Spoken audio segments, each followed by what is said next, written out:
Thank you for giving me the opportunity to give my point of view on the perception from the Egyptian side, at least regarding the Berlin conference, very briefly. And I believe the sentiment here in Egypt is a point of relief, I think, because the Berlin conference has managed, in a sense, to cap what would be considered quite dangerous escalations precipitated specifically by Ankara's decision to intervene militarily in Libya. Cairo had a very, very important input into the summit's closing statements. And like most of the other participants in the conference, I think Egypt was quite determined immediately to halt the downward spiral in Libya due to these foreign interventions seeking to, in a sense, fuel and prolong the fighting. More specifically, halting Turkey's defiance of the international arms embargo to Libya, which saw the arming of radical.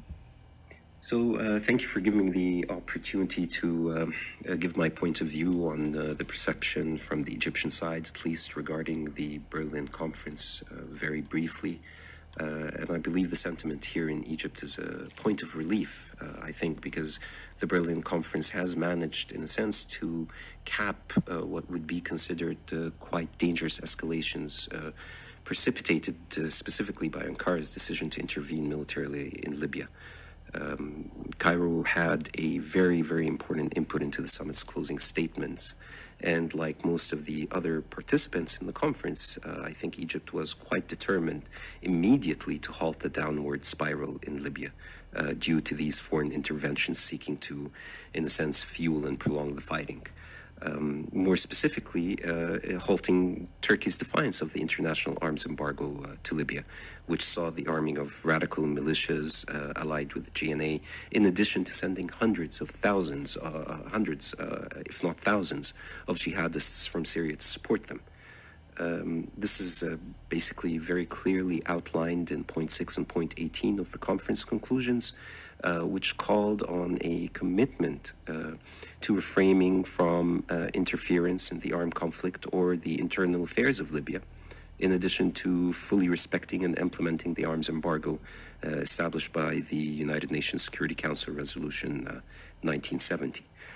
Some countries do remain, let's say, skeptical on these points, especially that previous mechanisms for monitoring commitment to the arms embargo have failed in both the International Embargo and Monitoring Committee and the Maritime Surveillance Mission, Sophia operation, were both quite ineffective. But again, I think Ankara-backed militias, for the most part, represent the greatest challenge to the Berlin process. And more importantly, imported mercenaries represent an even more complex problem. This GNA-Ankara military pact and the Maritime Border and Security Agreement between them have certainly complicated things further and intensified the conflict not only in Libya, but also in the rest of the region, touching upon the direct interests of countries such as Egypt, Cyprus, Greece, and other European states, of course. The Berlin conference, I think, marked the beginning of a new transitional phase in which a number of political and security steps will be gradually executed, hopefully within the framework of a partial consensus, at least, among key international players. Many find the points in the conclusions maybe what we might say calls or appeals rather than firm decisions. But I think one of the most notable achievements in Berlin was Erdogan's pledge not to intervene or send mercenaries. And we hope that the international community will be able to hold him to account if he does violate that commitment. Now, it's up to the international follow-up committees, I think the IFCs, consisting of the foreign ministers of those participating states at the conference, basically flesh out the points in their executive measures and put into place, I believe, mechanisms, and this is very much needed to ensure commitments and how to penalize these violations. And I think this was one of the things that was lacking as a conclusion to this Berlin conference. Now, it's just, I think the conference is just widely seen as an attempt maybe to regain some kind of diplomatic initiative, specifically from other international players that have been very much involved in Libya.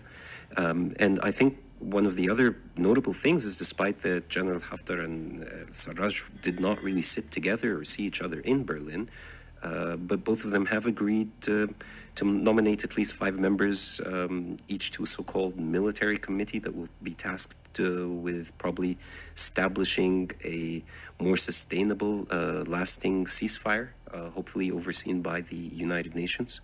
I think that alone was a key step in a broader, let's say, Libyan-led, Libyan-owned process designed to bring a hopeful, decisive end to the Libyan crisis. And addressing some of those comprehensive underlying drivers of the conflict. So while some may argue, I guess, the success or the failure of the Berlin talks, Egypt remains quite committed to the Libya peace process, and with the strong belief that this conflict can only be solved from within, with the support, of course, of the international community.